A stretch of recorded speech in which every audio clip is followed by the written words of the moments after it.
శ్రీమాత్రే నమః. శివాయ గురవే నమః. శ్రీమాత శ్లోక సాధనకు స్వాగతం అండి. హరే కృష్ణ. కృష్ణుడు అండగా ఉన్నా కూడా పాండవులు ఎందుకు అన్ని కష్టాలు పడ్డారు?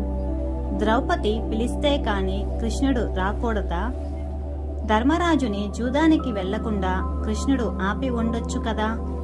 సుయోధనుడు శకునితో ఆడించినట్టు ధర్మరాజు కృష్ణుడితో ఆడించి ఉండొచ్చు కదా? ఇవన్నీ ఎందుకు జరగలేదు? ఆపదల్లో కూరుకుపోయినప్పుడు తప్ప ఆపద రాకుండా ఆపలేడా? ఇలాంటి ఎన్నో ప్రశ్నలకు శ్రీకృష్ణుడు చెప్పిన సమాధానాలు మీ ఆలోచన విధానాన్ని మార్చివేస్తుంది. వీడియోని చివరి వరకు చూడండి. ఒక గొప్ప మార్గదర్శనం తెలుసుకుంటారు. కామెంట్లో జై శ్రీకృష్ణ అని టైప్ చేయండి. చాలా మంది వీడియోని చూస్తున్నారు. ఒక చిన్న లైక్ చేయండి. మీరు చేసే ఒక్క లైక్ వల్ల ఈ సమాచారం చాలా మందికి చేరువవుతుంది. జై శ్రీకృష్ణ. మహాభారతంలో శ్రీకృష్ణుడి బాల్య స్నేహితుడైన ఉద్ధవుడికి చెప్పిన రహస్యాలు. అసలు ఉద్ధవుడు ఏం అడిగాడు, శ్రీకృష్ణుడు సమాధానం ఏం చెప్పాడో ఇప్పుడు మనము తెలుసుకుందాము. ఉద్ధవుడు శ్రీకృష్ణుడిని ఇలా అడుగుతున్నాడు. కృష్ణ, నువ్వు పాండవులకు అత్యంత ఆప్తుడివి కదా. ధర్మరాజు జూదం ఆడకుండా ఆపొచ్చు, లేదా ధర్మరాజు తరపున నువ్వు ఆడి ఉండొచ్చు కదా.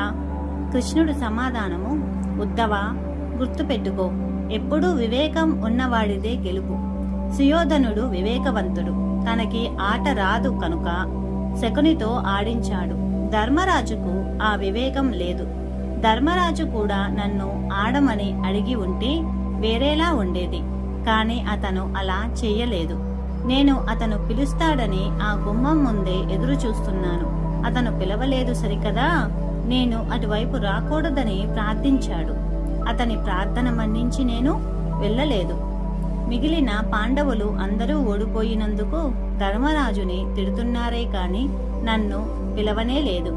ద్రౌపది కూడా వస్త్రాలు తొలగించే వరకు నన్ను స్మరించనే లేదు.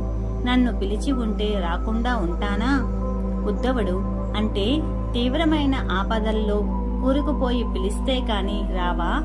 కృష్ణుడు, జీవితంలో జరిగే ప్రతిదీ కర్మానుసారం జరుగుతుంది. నేను కర్మని మార్చలేను. కాని మీ ప్రక్కనే ఉండి ప్రతిదీ గమనిస్తూ ఉంటాను. ఉద్ధవుడు, అంటే మా పక్కనే ఉండి మేము కష్టాలలో, ఆపదల్లో, చిక్కుల్లో కూరుకుపోతుంటే చూస్తూ ఉంటావే తప్ప ఏమీ చెయ్యవా? కృష్ణుడిలా అంటున్నారు. ఉద్ధవా, ఇక్కడే నువ్వు ఓ విషయం గుర్తించడం లేదు. నేను పక్కనే ఉన్నానని నువ్వు గుర్తించగలిగితే అసలు తప్పు ఎలా చెయ్యగలవు? కానీ మీరు నేను ఉన్నాను అనే విషయం మరిచిపోయి నాకు తెలియదు అనుకొని ప్రతిదీ చేస్తుంటారు.